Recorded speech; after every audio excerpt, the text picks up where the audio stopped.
Mateo 5, versículos 1 y 2, ¿lo tenemos? Amén. Menos yo. Dice así la palabra del Señor.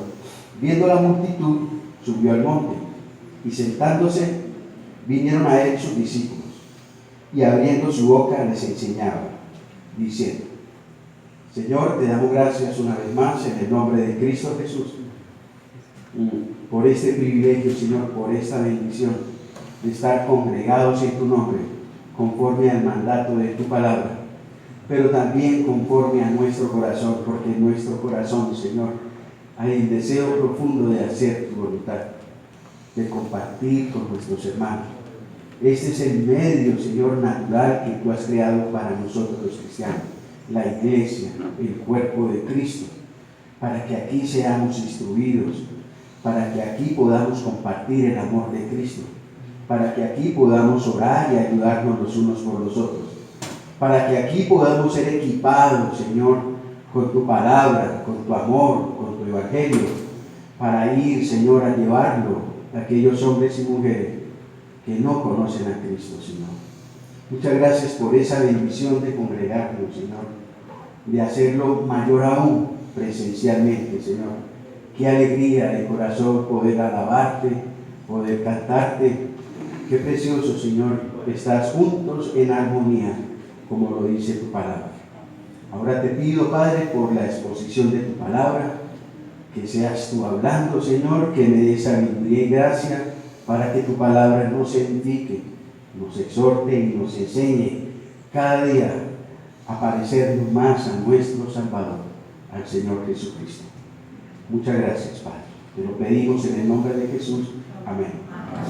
Bien, pueden, mis hermanos y hermanas, tomen asiento. Bueno, en la voluntad del Señor, voy a empezar pues a hacer un estudio como pocas veces lo he hecho, un estudio expositivo, es decir, versículo por versículo. Por lo general nosotros hacemos son enseñanzas temáticas, biográficas, pero yo voy a estar con la ayuda del Señor, y si Dios me presta la vida, enseñando el sermón de la montaña expositivamente.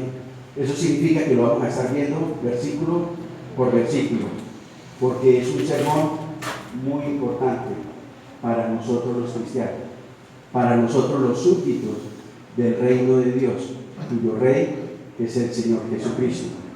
El sermón de la montaña, entre otras cosas, nos identifica con el estilo de vida que usted y yo como cristianos tenemos que estar viviendo.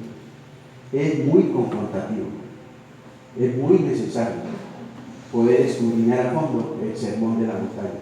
No solo las bienaventuranzas, que también hace parte de ese rasgo de cada uno de nosotros los cristianos, ese rasgo interior de gozo, de paz en medio de las circunstancias, sino también, por supuesto, esa conducta, ese caminar suyo y mío como hijos de Dios en este mundo. Y eso lo identifica muy claramente el sermón de la montaña, que en el Evangelio de Mateo son 3 capítulos: el capítulo 5, el capítulo 6 y el capítulo 7, 107 versículos. Hay un texto paralelo del sermón de la montaña, pero más breve, y está en el Evangelio de Lucas.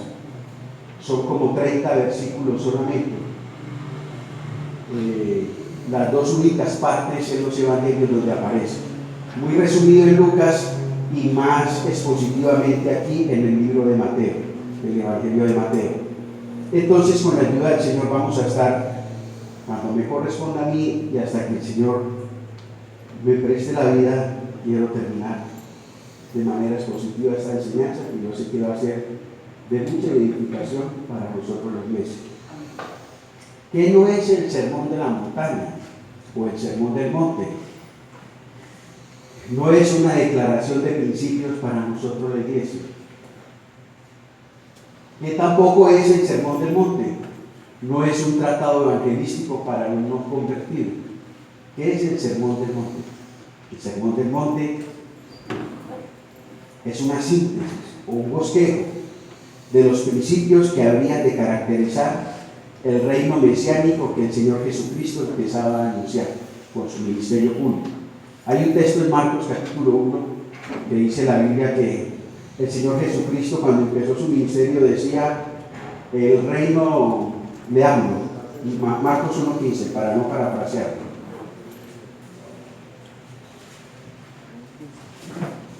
Marcos capítulo 1, verso 15 dice: diciendo el Señor Jesús, el tiempo se ha cumplido y el reino de Dios se ha acercado. Arrepentidos y creed en el Evangelio. Por lo tanto, el sermón de la montaña son una serie de principios que habían de caracterizar el reino mesiánico que el Señor Jesucristo empezaba a anunciar. No tenemos que esperar hasta que se cumplan esas profecías bíblicas, cuando el Señor Jesucristo esté aquí en la tierra, desde Jerusalén, reinando todas las naciones del mundo. En esa época, dice la Biblia, que la tierra será llena del conocimiento del Señor, como las aguas cubre la mar. Será un tiempo precioso. Toda la ley saldrá de Jerusalén. Todas las naciones irán a Jerusalén a recibir la instrucción y la ley que emana de allí, pues allí está el Rey de todas las naciones. Y allí estará el Señor Jesucristo gobernando por 1000 años toda la tierra. Por 2000 años no hubo ley y fue un fracaso. Por 2000 años hubo ley y fue un fracaso. Porque depende por las circunstancias de nosotros los humanos, no porque Dios haya fracasado. 2000 años sin ley, con ley, y llevamos 2000 años de ¿qué? De gracia. Y aún así el hombre se resiste. Y vemos este tipo de justicia que apremia y que reina en el mundo, de caos, de violencia y de maldad. Pero el Señor reinará por 1000 años y va a dar cátedra de cómo verdaderamente se reina. Será un reino de 1000 años de verdadera paz y verdadera ¿qué? Justicia. Verdadera paz y verdadera justicia. No tenemos que esperar hasta allá para ver la materialización del sermón de la montaña. Acá hay un comentario del hermano Pérez Millos que dice al respecto: Israel rechazaría al rey, demorando el advenimiento de su reino. Pero aún en el presente, los cristianos que se han hecho súbditos del reino y a quienes he dado saborear espiritualmente por anticipado algunas de las glorias de ese reino, logran el ideal divino en este discurso y aceptan sus altas normas. Y yo agregaría el comentario del hermano Perejillos: no solo aceptamos esas normas de convivencia que hay en el sermón de la montaña, sino que las vivimos, debe fluir. Nosotros vivimos, obedecemos, nos identificamos con esas normas morales y espirituales del sermón de la montaña, porque somos cristianos, somos súbditos de ese reino. No lo hacemos para ser cristianos. No, mire qué diferencia tan clara. En Colosenses capítulo 1, verso 13.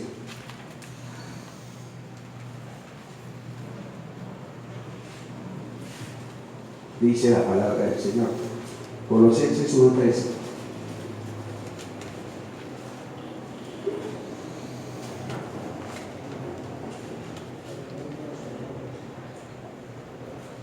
El cual, es decir, el Señor Jesucristo, nos ha librado de la potestad, del poder, de la autoridad de las tinieblas, y nos ha trasladado ¿a dónde?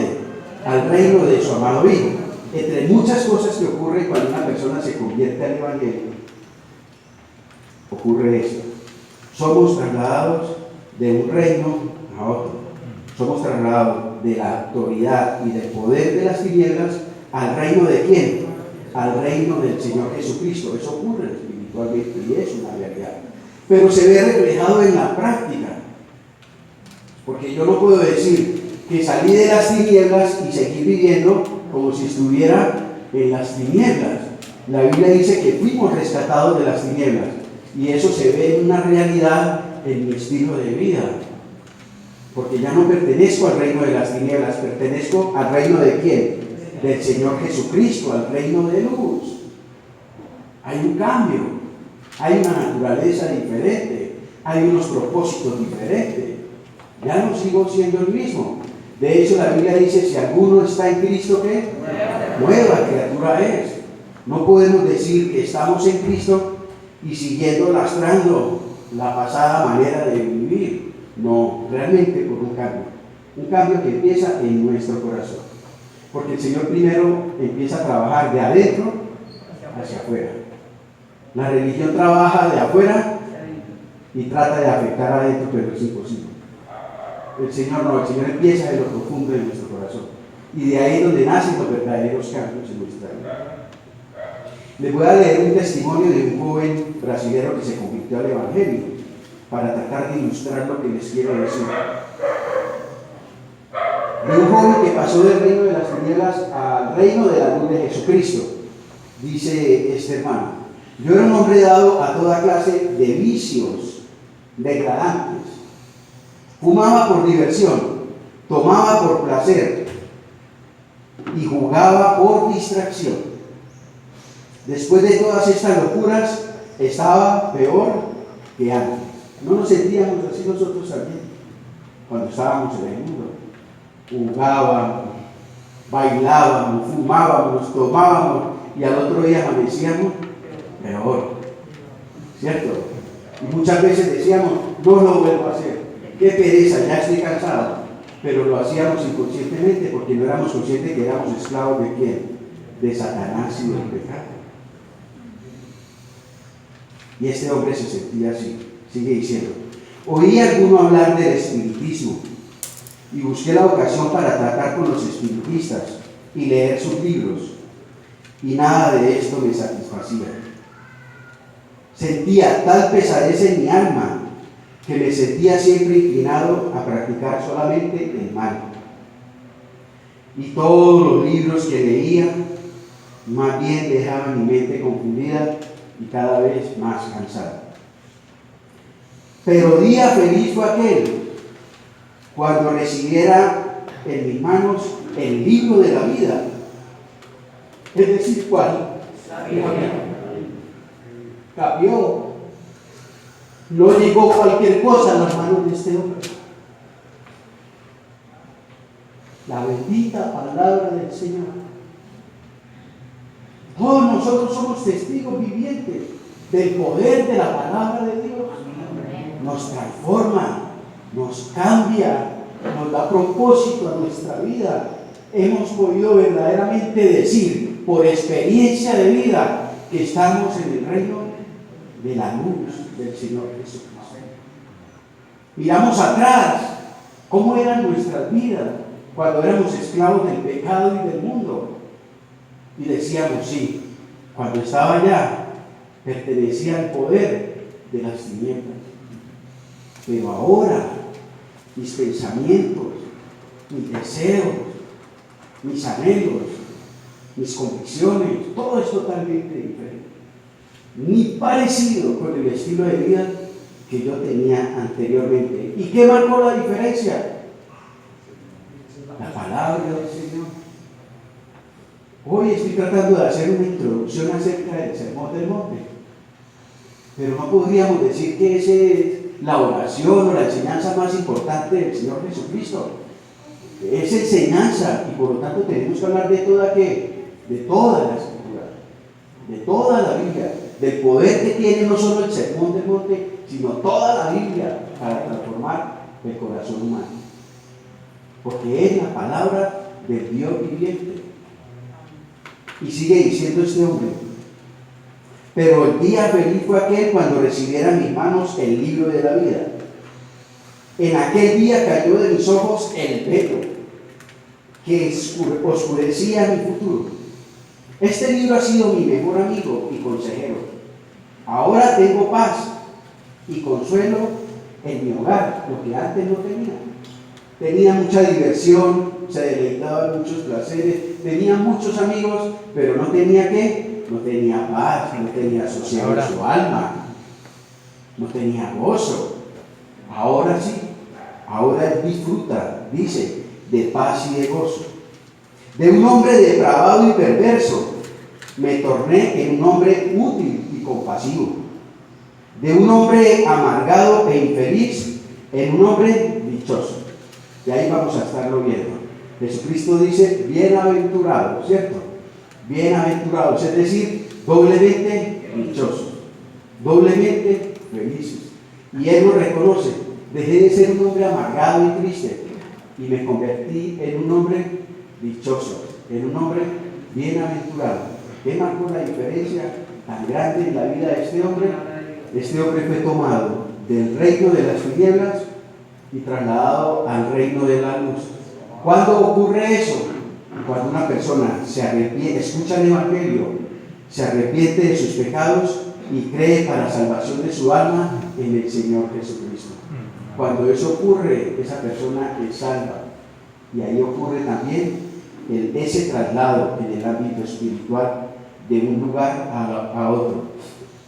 Por lo tanto, mis amados hermanos, aquí vemos un súbdito del reino de la luz, un súbdito del máximo gobernante, del Rey de Reyes y Señor de Señores, del Señor Jesucristo.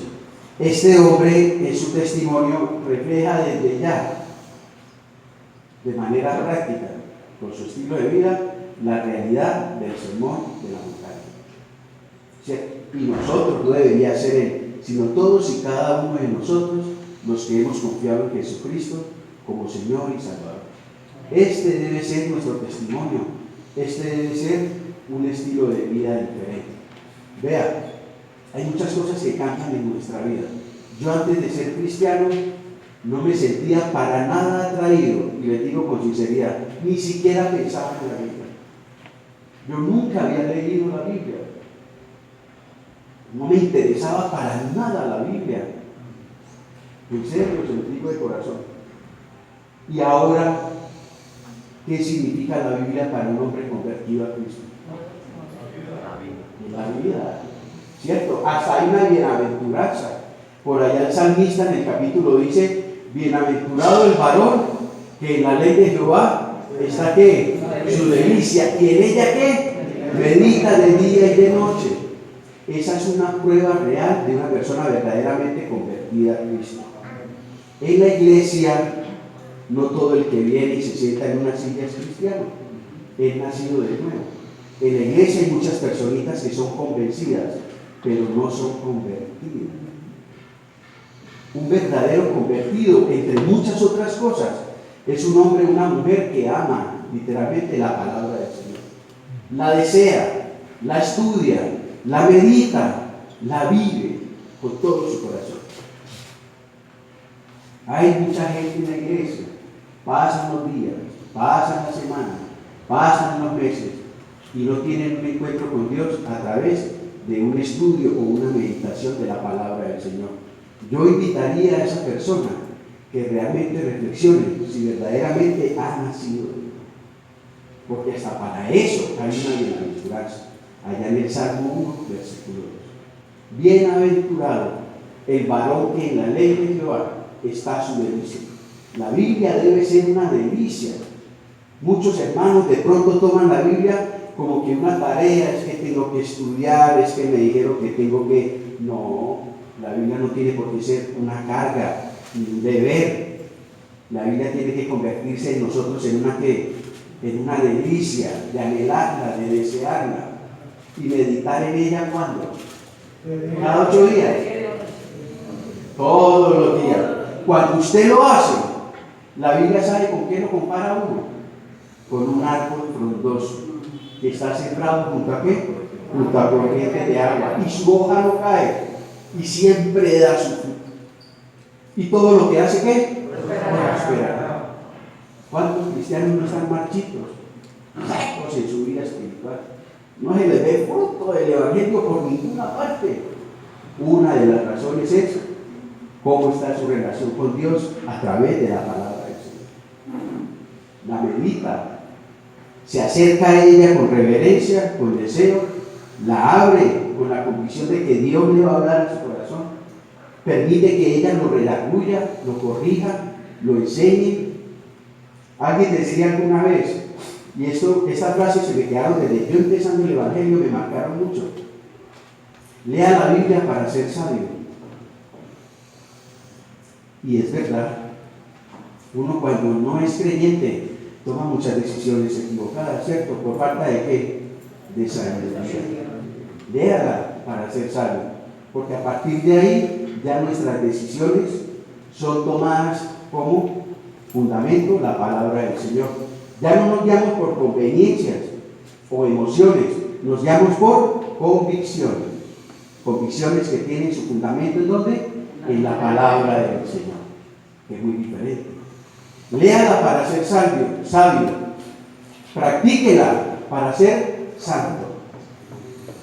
Porque si usted no pone por obra la palabra del Señor, no estamos haciendo nada. No son los oidores, sino los que los hacedores. Si el Señor le dice perdona, perdone. Si el Señor le dice no mienta, no mienta. Hermano, es que era una mentirita, ¿cómo es? Piadosa. No. Hablar verdad cada cual con su prójimo. Cueste lo que cueste. ¿Por qué? Porque lo dice el Señor. No adultere, no adultere. ¿Cierto? Si usted la obedece, usted cada día se va a parecer más a quién? A Cristo. Cada día se va a parecer más a Cristo. Léala para ser sabio, practíquela para ser santo y créala para ser ¿qué? Salvo. Ay, hermano, si yo creo en este libro, lo que pasa es que el libro es la palabra escrita, que representa la palabra encarnada, que es ¿quién? Jesucristo. Jesucristo dijo de las Escrituras, escudriñadlas, porque a vosotros os parece que en ellas tenéis la salvación, y ellas son las que dan testimonio de mí. Cuando usted lee la Biblia y la cree, está leyendo y está creyendo en el unigénito Hijo de Dios, en la palabra encarnada, en el Logos, en el Verbo de Dios, que es el Señor Jesucristo. No se les olvide, y eso me desafió a mí a ser un estudiante de la palabra del Señor. Me compré mis libros, me compré mis comentarios, me compré mi concordancia y empecé a hacer un estudio de la palabra del Señor. Léala para ser sabio, practíquela para ser santo y créala para ser ¿qué? Salvo.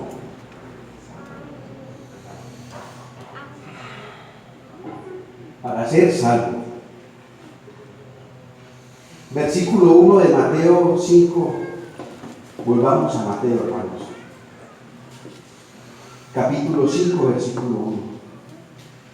Dice la Escritura: viendo la multitud, el Señor Jesucristo subió al monte y sentándose vinieron a ver sus discípulos.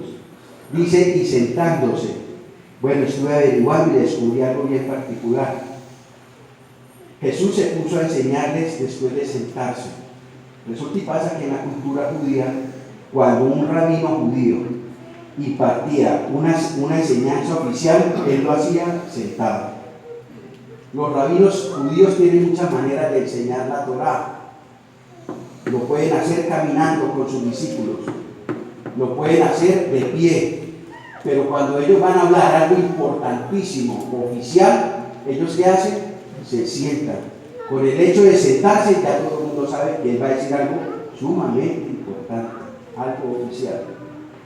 Siguiendo como esa costumbre de los judíos, pues el Señor Jesucristo, aquí en consecución con lo anterior, vemos que Él se sentó, ya dando por hecho, con ese acto de que la enseñanza que iba a impartir era central y fundamental.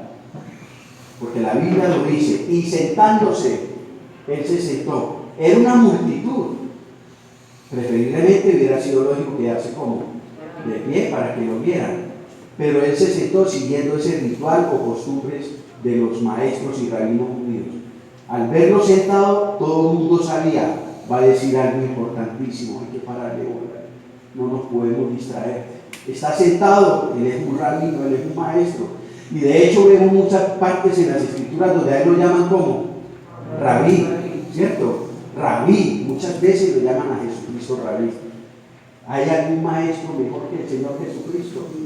¿Cierto que no? ¿quién puede ser mejor que el Señor Jesucristo, que es el autor de la palabra del Señor, para interpretarla, para enseñarla, para aplicarla a nuestro corazón? Entonces Él se sentó diciendo: con eso lo que le voy a decir es muy importante, es fundamental, dice el Señor. Sigue diciendo en el versículo 1: y sentándose vinieron a Él sus discípulos. En el Evangelio de Lucas deja ver que los 12 discípulos acababan de ser elegidos, y a ellos es que principalmente se dirige esta enseñanza del Sermón de la Montaña. No obstante, la multitud llegó a escuchar alguna parte de lo que el Señor Jesucristo dijo, pero capítulos 5, 6 y 7 de Mateo directamente era para los discípulos, una enseñanza enfocada en ellos. Si uno asume una gran tarea, necesita de ayudantes y asistentes. Hermanito Sergio y hermanito Armando, para lo que si se puede hacer aquí en el local, se van a necesitar ayudantes y asistentes. ¿Cierto que sí? Claro que sí. Para toda tarea se precisa de asistentes y ayudantes. Y el Señor Jesucristo no fue la excepción. Él se rodeó de 12 hombres para la tarea que tenía dispuesto a hacer en esos 3 años y medio de ministerio. Pero si estos hombres no son instruidos, si estos asistentes o ayudantes no son capacitados, pues el trabajo que se espere de ellos probablemente no será el mejor. Por eso aquí el Señor se sienta a empezar un trabajo de discipulado, capacitación e instrucción. ¿Con quién? Con sus discípulos. Mire qué importante cómo nos enseña la palabra del Señor. Y aquí en el Sermón del Monte, Mateo muestra a Jesús instruyendo a sus discípulos en el mensaje que era suyo y que ellos habían de transmitir a toda la humanidad. Mire la tarea tan grande que tenía el Señor Jesucristo pensado para los discípulos, de enseñarles, de capacitarlos, porque ellos iban a continuar con el legado para toda la humanidad. Mire la responsabilidad que el Señor Jesucristo estaba colocando en los hombros de estos 12 hombres.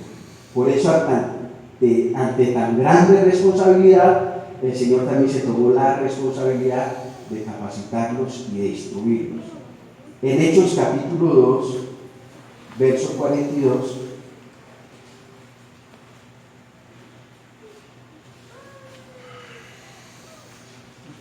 ellos lo hicieron fielmente. Ya el Señor Jesucristo había partido a su gloria al reino de los cielos, y vemos algunas características de la iglesia primitiva, y entre otras cosas dice: y perseveraban en qué? En la doctrina de los apóstoles, que no es otra cosa la doctrina de los apóstoles, sino que las enseñanzas del Señor Jesucristo. Obviamente teniendo en cuenta lo principal, ¿no? El mensaje del Evangelio, que implica la vida, la muerte y la resurrección del Señor. Mucho cuidado con esas situaciones.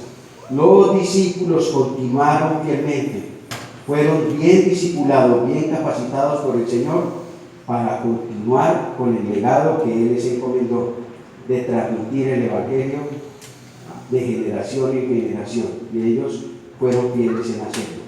Perseveraban en la doctrina de los apóstoles. Todas las epístolas son instrucción para la iglesia. En los evangelios la iglesia es profetizada. Mateo capítulo 16, dice el Señor Jesucristo: yo edificaré mi iglesia. Por supuesto, todavía no había nacido la iglesia. En Hechos capítulo 2, la iglesia nace en el día de Pentecostés. Y en las epístolas la iglesia es instruida. Todas las epístolas es instrucción para la iglesia del Señor Jesucristo. De hecho, hay 3 que son llamadas las que las pastorales, ¿cierto? Que todo tiene que ver con la organización de la iglesia. Usted quiere saber cómo debe estar organizada la iglesia del Señor Jesucristo, de cómo los pastores, los ancianos, los diáconos, las funciones de las mujeres, todo ahí está. Instrucción, enseñanza, cómo hacer las cosas que el Señor quiere que nosotros hagamos. Las pastorales, la primera y la segunda de Timoteo y la carta a Tito. Dios honra su palabra, hermanos, y no la de nosotros, los hombres. En 2 de Timoteo 4, segunda carta a Timoteo, capítulo 4, versículo 1 y 2, mire la encomendación que le hace el apóstol al pastor Timoteo. Segunda carta de Timoteo, capítulo 4, verso 1 y 2 dice: le dice Pablo a Timoteo: Timoteo, te encarezco delante de Dios y del Señor Jesucristo, que juzgará a los vivos y a los muertos en su manifestación y en su reino. Que Él le encomienda que prediquen la palabra, que instes a tiempo y fuera de tiempo, redarguye, Timoteo, reprende, exhorta con toda paciencia y ¿qué? Y doctrina. La palabra doctrina es lo mismo que enseñanza, es lo mismo que instrucción. Mire el legado. No es lo mismo usted comer cartón o icopor que comer verduras o frutas. ¿Cierto?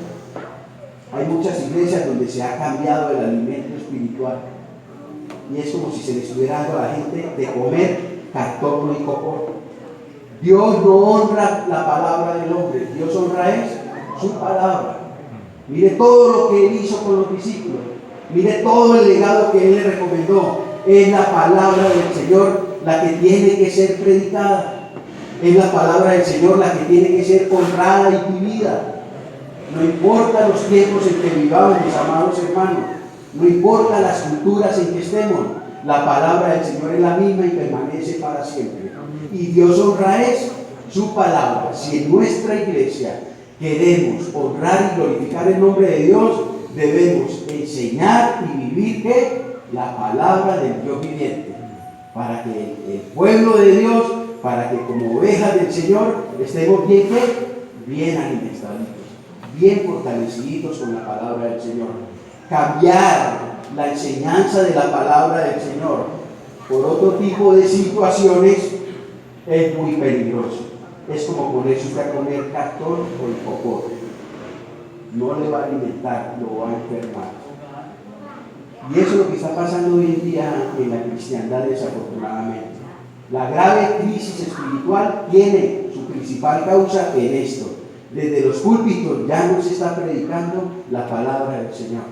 Mucha erudición, muchas cosas externas, pero nada de la palabra de Dios. Porque los hombres están buscando agradar más a los hombres que a quién, que a Dios. Porque el hombre no quiere tomar la cruz de Cristo. El Evangelio es tomar la cruz de Cristo. El Evangelio es negarnos a nosotros mismos. El Evangelio significa también sufrimiento. El Evangelio significa también oración, sacrificio. Pero la gente no está dispuesta a este estilo de vida. La gente quiere un Evangelio suave, superficial, cómodo. Y los pastores y los ministros se han prestado para todo esto con las consecuencias espirituales que ven. Personitas de 10, 20, 30 años en una iglesia cristiana y no saben si son salvas. Y si les pregunta, ¿cómo crees tú? ¿Por qué crees que eres salvo? No saben ni tienen idea. ¿Qué hicieron esos 20 años en esa iglesia? Hermanitos, nosotros somos lo que aprendemos y lo que enseñamos. ¿Por qué los mormones, en esa religión mormona, hay matrimonios? Existe la poligamia, porque eso lo enseñan ellos enseñan la poligamia. Desde el púlpito enseñan que el varón puede tener 3, 4, 5 esposas. Y la esposa 1, ¿usted le gustaría casarse? Esa es una religión propia, donde usted puede hacer la esposa cuarta de un hombre. No, todas las mujeres, al igual que yo como hombre, no quiero ser el primero y el único. Yo no estoy dispuesto a compartir a mi esposa con nadie y con nada. Si yo soy el primero y el único, entonces no hay nada. Y yo me imagino que las mujeres también. ¿Cierto? Y eso lo enseña la Biblia. El matrimonio bíblico es monógamo. No es de poligamia, es de monogamia. Dios dice, dejará el hombre a su padre y a su madre y se unirá a su mujer. Miren los términos que hablan. No dice y se unirá a sus esposas o mujeres. ¿Y se unirá a quién? A su mujer. Y los dos, no dice los 4 o los 5.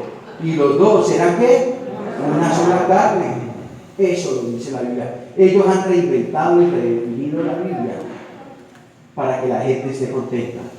Entonces los hombres carnalitos y mundanitos, felices, el pastor echándole la cuarta bendición aquí con la otra mujer. El hombre feliz con 4 o 5 mujeres. Y todo legal, ni siquiera siente culpabilidad ni remordimiento. Y cuando se mueran voy para el cielo. Miren, somos lo que enseñamos y lo que creemos. Por eso la advertencia del Señor: Timoteo, te exhorto por el Señor Jesucristo, que hay lugar a vivos y muertos, que prediques, que Timoteo, la palabra. Que se fue la gente y lo dejó solo, no importa ni. No importa.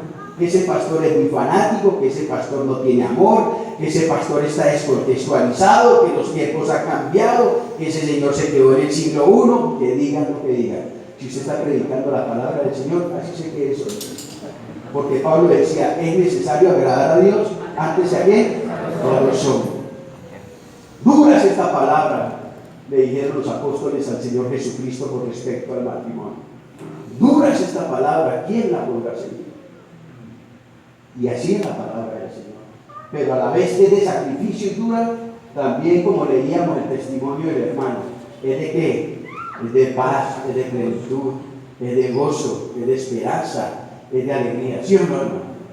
¿Sí o no? De consuelo, de todo eso y mucho más, mis amados hermanos.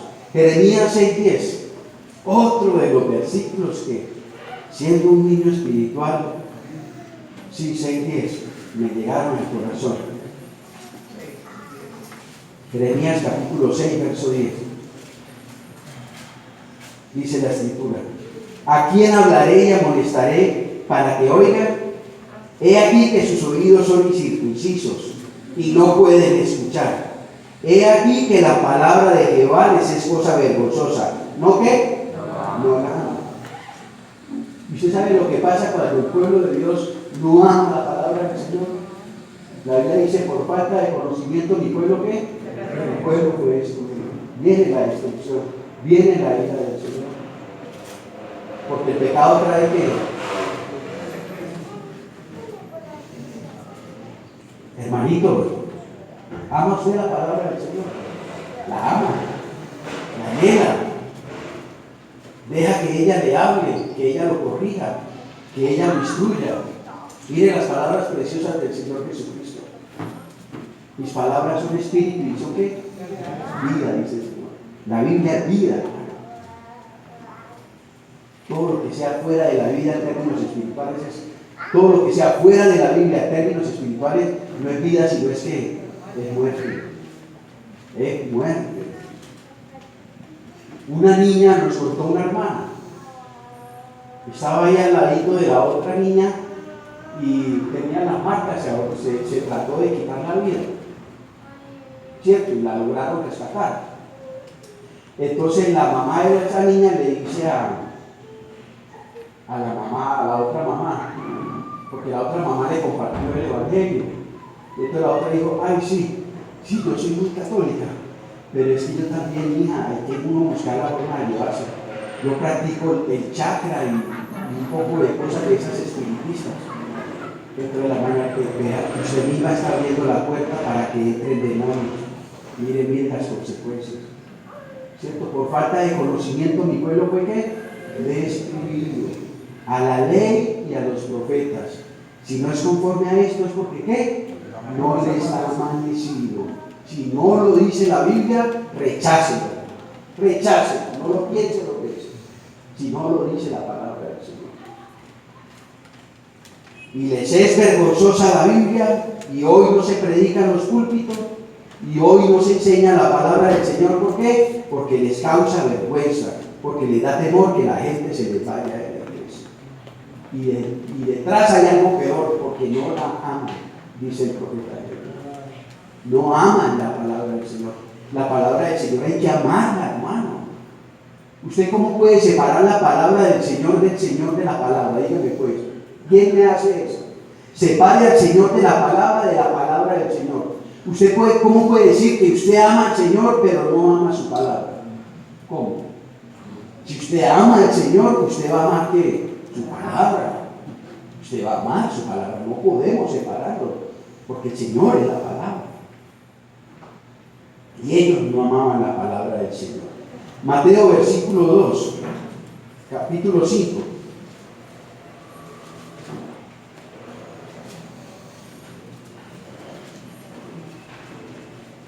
Y abriendo su boca, les enseñaba diciendo. Este término, abriendo su boca, se usa para un pronunciamiento solemne y fundamental. Jesús aquí abría y exponía aquí su corazón y mente a los que habían de ser sus hombres de confianza.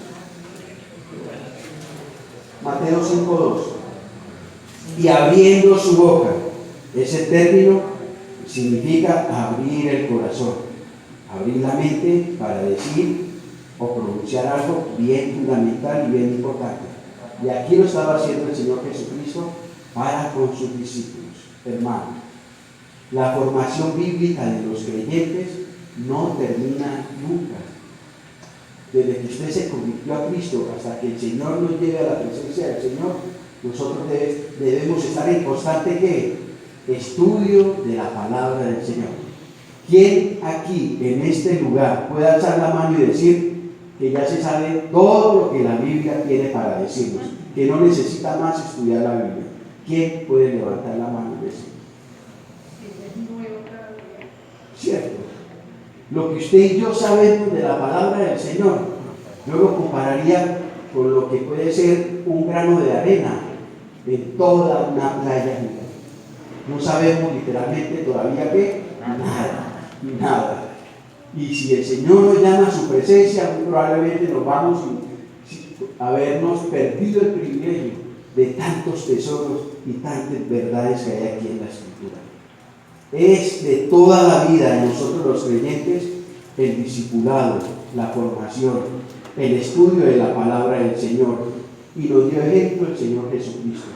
Desde el primer momento que apartó a los discípulos hasta aún momentos antes de partir a la eternidad, estaba instruyendo y enseñando a los discípulos. Miremos lo que dice Hechos capítulo 1. Ya aquí el Señor ha resucitado y aún no termina su labor de discipulado con los discípulos. Mire lo que dice Hechos 1.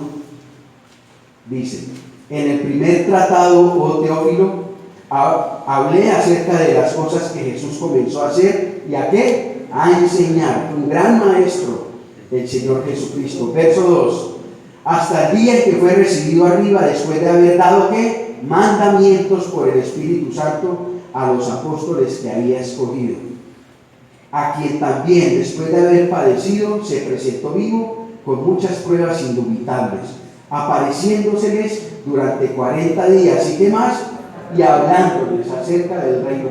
Desde el mismo momento que lo llamó hasta el último instante en que se vieron aquí en la tierra, el Señor no dejó de enseñarnos, no dejó de discipularnos, no dejó de formarnos.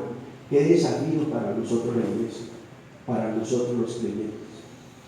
La iglesia es el sitio predilecto elegido por Dios para que nosotros como pueblo de Dios nos edifiquemos y crezcamos espiritualmente. En la iglesia es el cuerpo de Cristo. Gloria a Dios por los institutos, pero un instituto no reemplaza el diseño original de Dios.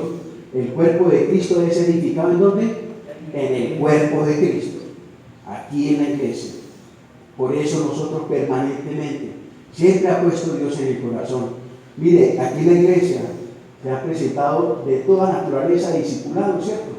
Gracias a Dios, Dios nos ha dado la oportunidad de tener siempre eso en el corazón.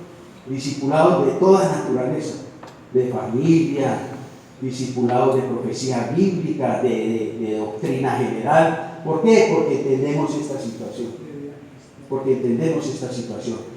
Y no es solo un deber de la iglesia, también es un deber de todos y cada uno de nosotros. Es una responsabilidad de todos y cada uno de nosotros. Tener nuestro propio tiempo de comunión y de estudio de las Escrituras. Y yo se lo digo por experiencia. Yo no tuve la oportunidad de ir a un seminario a estudiar, pero desde que empecé en el Evangelio he sido un asiduo lector y estudioso de la palabra del Señor. Y más hoy que tenemos tantas herramientas, ¿sí o no? Usted se puede comprar una buena concordancia, algunos comentarios de buenos hermanos. Puede comprar varias Biblias de diferentes versiones. Y tiene al mejor maestro a su lado. ¿Quién es? El Espíritu Santo. ¿Qué más necesita? ¿Sabe quién no nos deja? La pereza. ¿Cierto? No nos deja, pero Dios nos lo ha puesto todo así.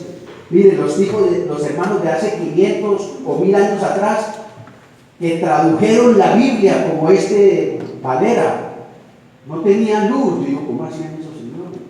Me los imagino con una velita, porque el día no les alcanzaba. ¿Usted se imagina traducir la Biblia de los originales al español como lo hizo Cipriano de Valera hace 500 años, que no había energía eléctrica? ¿Se dan cuenta el sacrificio y la entrega de ese hombre? Ese hombre, ¿cuántos años de su vida dedicó ahí a esa tarea, a la luz de una vela? Y nosotros tenemos luz, tenemos internet, tenemos todo y no lo hacemos, hermano. Por eso, en vez de parecernos a ese árbol frondoso sembrado junto a corrientes de agua, espiritualmente hablando, parecemos chamicitos de esos de la Guajira, que el viento corre y se los lleva para donde él quiera, espiritualmente hablando. ¿Por qué? ¿Cuánto ama usted la palabra del Señor? ¿Cuánto la ama?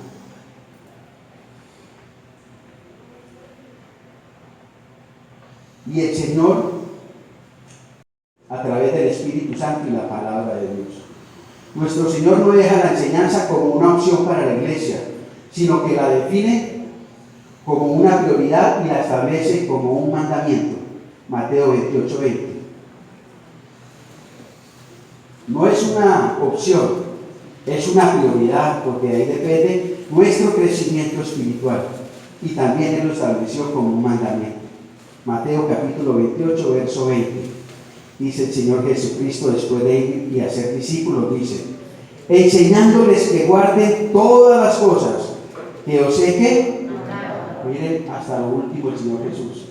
Discípulos, enseñen a los discípulos y los discípulos a los discípulos todas las cosas que yo les he mandado, de lo que está ahí en la cerca del Señor.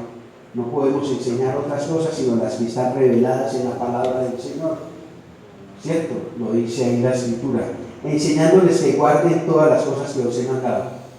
Nadie puede llegar a ser un discípulo de Cristo si no es a través de la palabra del Señor. La Biblia nos habla de discípulo. ¿Qué es un discípulo? Es un seguidor de Cristo. Usted no puede ser un fiel seguidor de Cristo indiferente a la palabra del Señor. Es que es imposible. Miremos lo que dice Juan. Juan capítulo 8. Juan 8.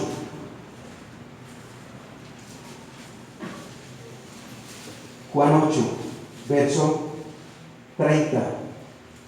Hablando el Señor Jesús estas cosas, muchos creyeron en Él. 31.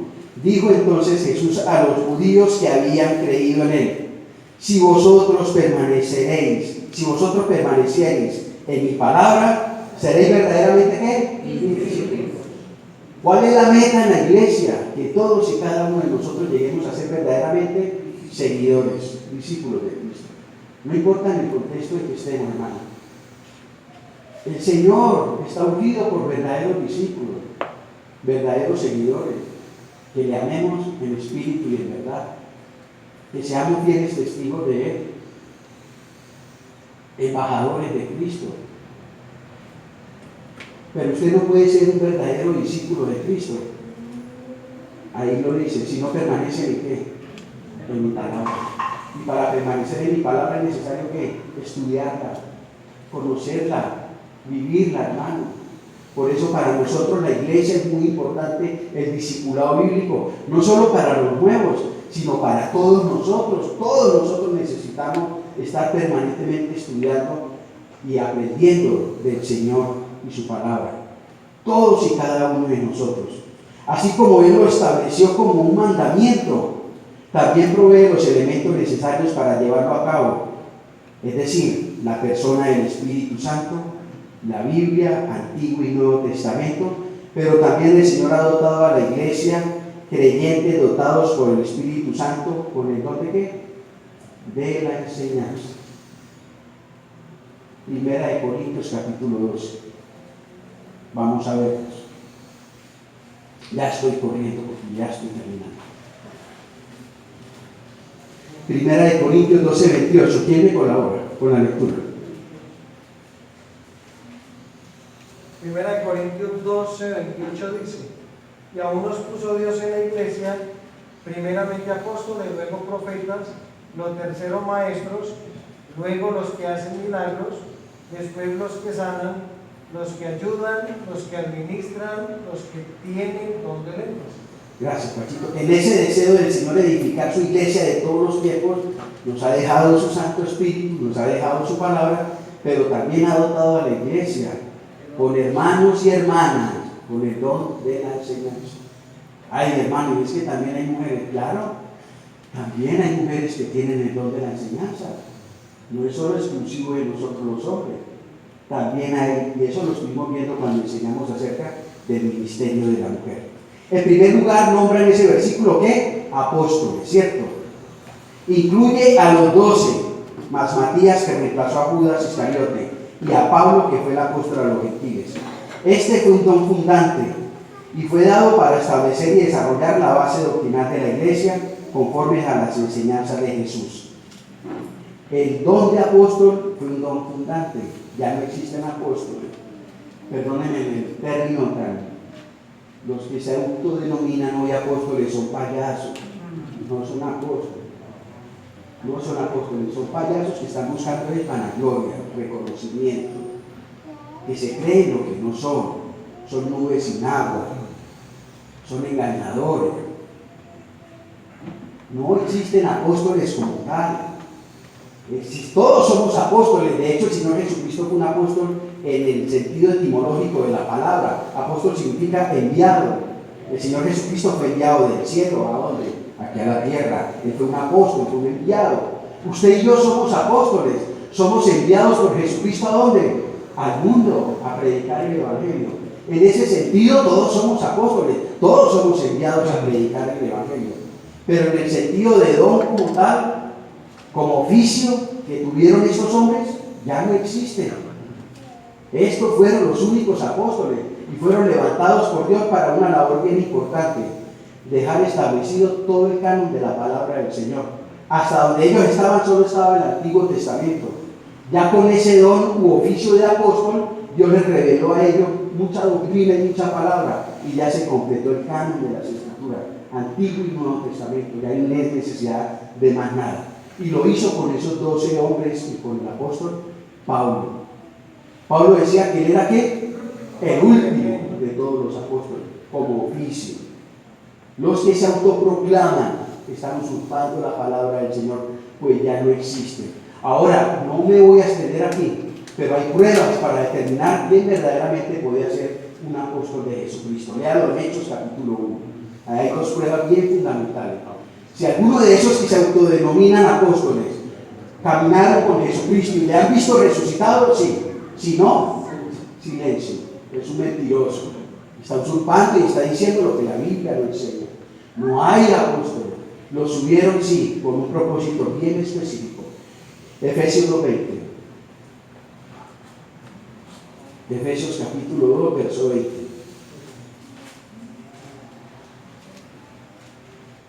Dice la Biblia: edificado sobre el fundamento de los ¿qué?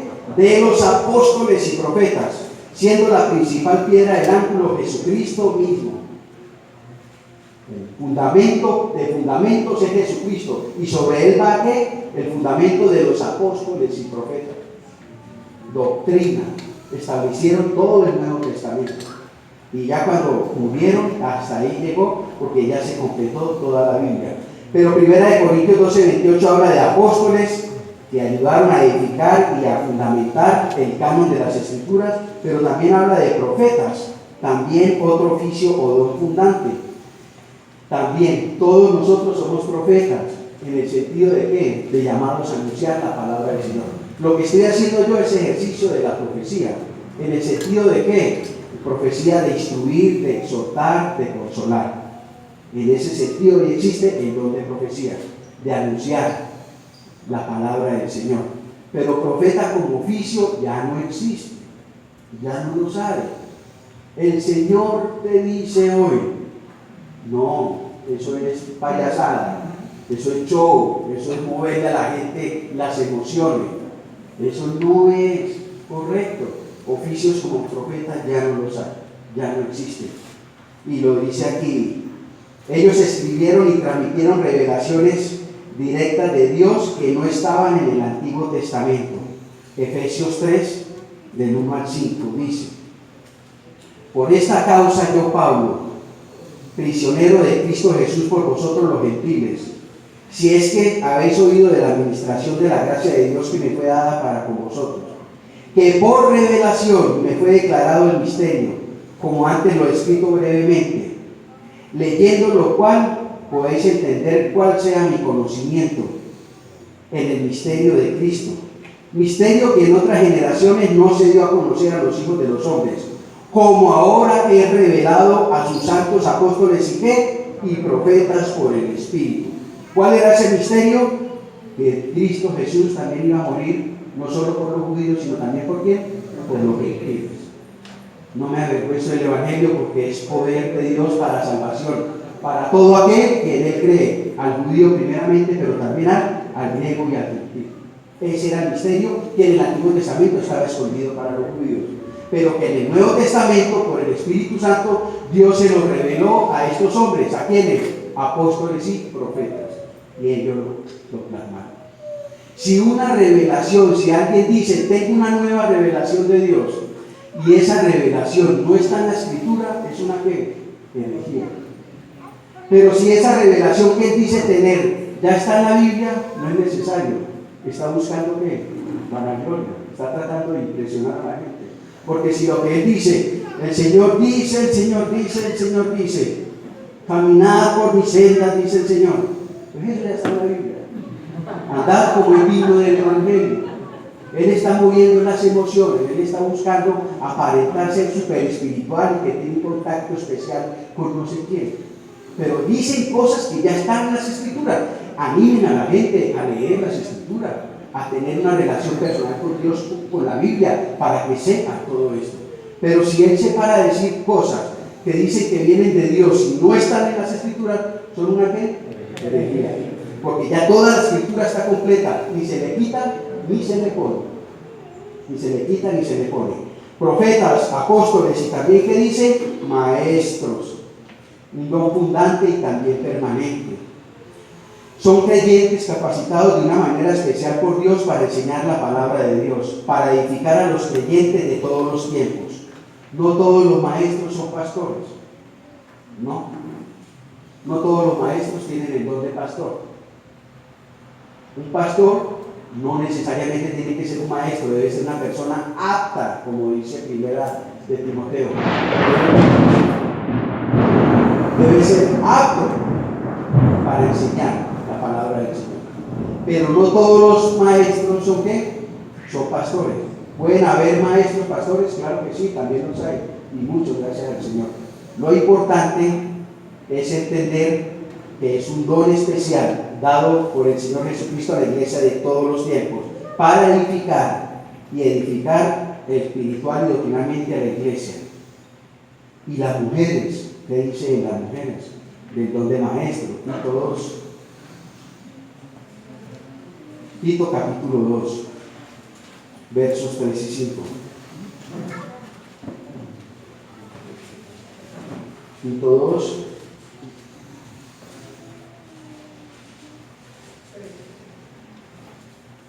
versos 3 y 5. Las ancianas asimismo sean reverentes en su porte, no calumniadoras, no esclavas del vino, maestras del bien, que enseñen a las mujeres jóvenes a amar a sus maridos y a sus hijos, a ser prudentes, castas, cuidadosas de su casa, buenas, sujetas a sus esposos, para que la palabra del Señor no sea blasfemada.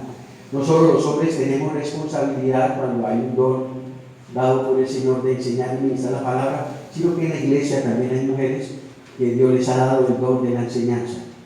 Ellas pueden enseñar a quienes en la iglesia, pueden enseñar a otras mujeres. Las mujeres deben enseñar en la iglesia a las mujeres, hermanito. Las mujeres a las mujeres. No está bien que yo como pastor le enseñe de manera personal a una hermana.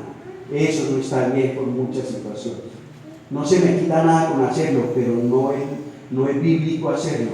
Por eso Dios da dones en la iglesia. Y en la iglesia hay mujeres con el don de enseñanza. Ellas son las que deben enseñar a las mujeres en la iglesia de manera personalizada. Cómo llevar un hogar si son casadas, cómo criar hijos si tienen hijos. La Biblia la llama como maestras de qué? Del bien, para que la palabra del Señor no sea ¿qué? Blasfemada. Entonces miren que también es importante ese don y necesario en la iglesia, las mujeres que tienen ese don. ¿Cómo no lo pueden ejercitar? Lo estuvimos viendo, es desde aquí, desde el púlpito. No pueden enseñar desde el púlpito cuando la iglesia está congregada. Pero ellas pueden enseñar, de hecho, a hombres también, como lo hacía quién. ¿Y cómo lo hacía? Como lo hacía Priscila, que le enseñó a Apolos la palabra del Señor. Pero lo hizo ¿con quién? Con su esposo. Aquila y Priscila tomaron a Apolos y le enseñaron más acerca del Evangelio. Lo hizo fue ella como que era la que tenía todo, porque aparece de primerita ahí relacionada. Claro, una mujer que tiene don le puede enseñar a un hermano nuevo en la iglesia, pero en presencia de otras hermanas o hermanos, no solos. Y también hay pastores y también hay evangelistas, apóstoles, maestros, profetas, pastores y evangelistas, hermanos. También los hay. Los evangelistas, muy importante. Los pastores, un don muy necesario también en la edificación del cuerpo de Cristo. Así como el Señor Jesucristo lo vemos en el Sermón del Monte, enseñando, instruyendo a sus discípulos, la iglesia no puede poner el ministerio de la enseñanza en manos de cualquiera, porque está en juego el crecimiento espiritual de la misma, ni tampoco puede redefinirlo u omitirlo para agradar a los oyentes. Muy importante lo que estudiamos hoy. Empezamos a ver hoy algún aspecto importante del Sermón de la Montaña, que es una enseñanza bien especial del Señor Jesucristo para la iglesia. Toda la Biblia es instrucción, toda la Biblia es enseñanza, toda la Biblia es alimento espiritual para todos nosotros la iglesia. Tenemos el deber de enseñarla en la iglesia, pero también qué bueno que cada uno de nosotros tome la iniciativa propia de decir: Señor, háblame, ya no quiero escuchar más de ti, yo mismo quiero escuchar a ti. Es que es muy diferente, ¿cierto? Llega un momento que alguien me habla tan bien de una persona que yo digo: no, yo ya quiero conocerla, no me hables más, decime cómo puedo ver a esa persona. No es lo mismo que a usted le cuente de Dios a que Dios mismo le hable a usted. Y eso lo hace a través de la palabra del Señor. No se acostumbre a escuchar y escuchar de Él. Deje que Dios le hable a usted también. Él quiere tener una relación personal con cada uno de nosotros. Y lo hace a través de su palabra.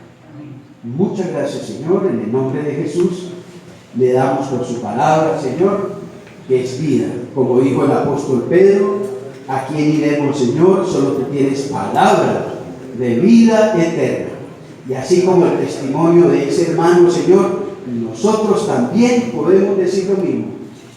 El día que ese libro llegó a nuestras manos, nuestras vidas cambiaron, Señor. Nuestras vidas fueron transformadas, nuestros corazones fueron transformados, Señor.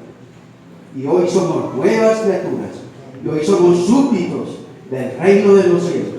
Fuimos rescatados de las tinieblas por la fe en el Señor Jesucristo y puestos en su reino de luz y de gracia. Y todo gracias a tu bendita palabra, Señor. Muchas gracias te damos en esta tarde por el don precioso de la Biblia, Señor. Perdónanos, porque muchas veces hoy en día el interés por tu palabra es muy poquito, Señor. Estamos tan afanados, Señor. Hay otras cosas más importantes en nuestra vida que tu palabra, Señor. Muchas veces parecemos como la religión tradicional, donde uno entra y ve a la entrada una Biblia en un Salmo 91, Señor. Pero de ahí nadie jamás la toca ni la mira siquiera, Señor. Y así estamos hoy en día nosotros, tu pueblo, Señor, por la palabra. No la amamos, no la anhelamos, no la leemos, no la conocemos, Señor. Te queremos pedir perdón, Señor, porque es un pecado bien grande en nuestras vidas. Menospreciar tan precioso don y ese tesoro tan precioso que nos ha regalado, que es tu palabra. En el nombre de Jesús te pido que nos lleves ahora con bien a nuestros hogares. Amén y amén. Dios los bendiga, hermano. Amén.